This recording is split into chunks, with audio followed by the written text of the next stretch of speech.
বীর চট্টলা টিভি। আসসালামু আলাইকুম। বীর চট্টলা টিভি থেকে আমন্ত্রণ জানাচ্ছি আমি তানিশা সুলতানা আফিফা। 15 বছর পর জনবল নিয়োগের জট খুলতে যাচ্ছে চট্টগ্রাম উন্নয়ন কর্তৃপক্ষের সিডিএ। দীর্ঘ 15 বছরের বেশি সময়ে জনবল নিয়োগ না হয় ভোগান্তি বেড়েছে সেবা প্রার্থীদের। মামলা জটিলতায় 2010 সালের পর থেকে সিডিএ কোনো জনবল নিয়োগ দিতে পারেনি। তবে 2010 সালের পর সিডিএর চেয়ারম্যানের দায়িত্বে থাকা ব্যক্তিরা জনবল নিয়োগের উদ্যোগ গ্রহণ করলেও নানা কারণে তা বাস্তবায়ন হয়নি। কাজের পরিধি ও সিডিএর নিয়ন্ত্রণাধীন এলাকা বাড়লেও উল্টো কমেছে জনবল, ফলে কাঙ্ক্ষিত সেবা পাচ্ছেন না সেবা প্রার্থীরা। অন্যদিকে 2023 সালে সিডিএ থেকে ছিনিয়ে নেওয়া জনবল নিয়োগের ক্ষমতা ফেরত পেয়েছে সিডিএ। তবে এখন নিয়োগের জন্য মন্ত্রণালয়ের একটি ছাড়পত্রের প্রয়োজন রয়েছে।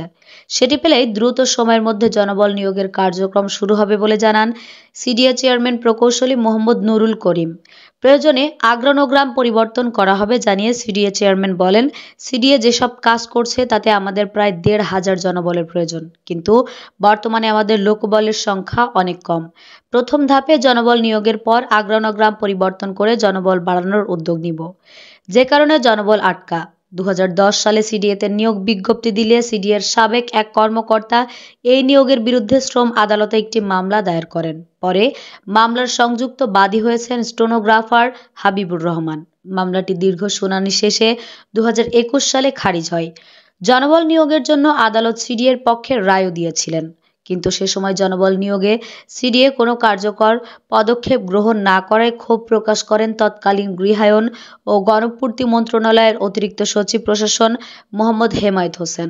সিডিএর এক সভায় জনবল নিয়োগের জন্য কোনো উদ্যোগ গ্রহণ করা হয়নি কেন এবং জনবল নিয়োগের উপর আদালতের নিষেধাজ্ঞা কেটে যাওয়ার পরও কেন নিয়োগ কার্যক্রম শেষ করতে পারেনি সিডিএ তা জানতে চান তিনি। এনাম কমিটির রিপোর্ট অনুযায়ী সিডিএর জনবলের সাংগঠনিক কাঠামোয় মোট পদের সংখ্যা ছিল 520টি। পরবর্তীতে সাংগঠনিক কাঠামোর 52টি পদ বিলুপ্ত করা হয়, আবার সৃজন করা হয় 51টি পদ। সেই হিসেবে সিডিএর অনুমোদিত মোট পদের সংখ্যা 519টি। তবে বর্তমানে মোট 194টি পদ শূন্য রয়েছে। এর মধ্যে প্রথম শ্রেণীর 58টি পদের মধ্যে 18টি, দ্বিতীয় শ্রেণীতে 47টি পদের মধ্যে 10টি, তৃতীয় শ্রেণীতে 141টি পদের মধ্যে 64টি এবং চতুর্থ শ্রেণীতে 273টি পদের মধ্যে 102টি পদ শূন্য রয়েছে। একসময় সিডিএ নিজেই জনবল নিয়োগ দিতে পারলেও পরবর্তীতে জনবল নিয়োগের ক্ষমতা মন্ত্রণালয় নিয়ে যায়।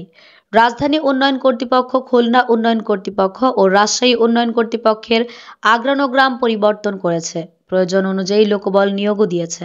কিন্তু সিডিএ 41 বছর আগের অর্গানোগ্রাম দিয়ে চলছে এবং প্রয়োজনে অনুযায়ী জনবল নিয়োগ দিতে পারছে না। প্রয়োজনে অর্গানোগ্রাম পরিবর্তন করা হবে জানিয়ে সিডিএ চেয়ারম্যান বলেন, সিডিএ যেসব কাজ করছে তাতে আমাদের প্রায় 1,500 জনবলের প্রয়োজন, কিন্তু বর্তমানে আমাদের লোকবলের সংখ্যা অনেক কম।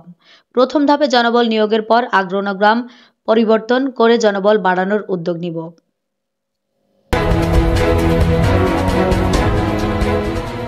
বীর চট্টলা টিভি।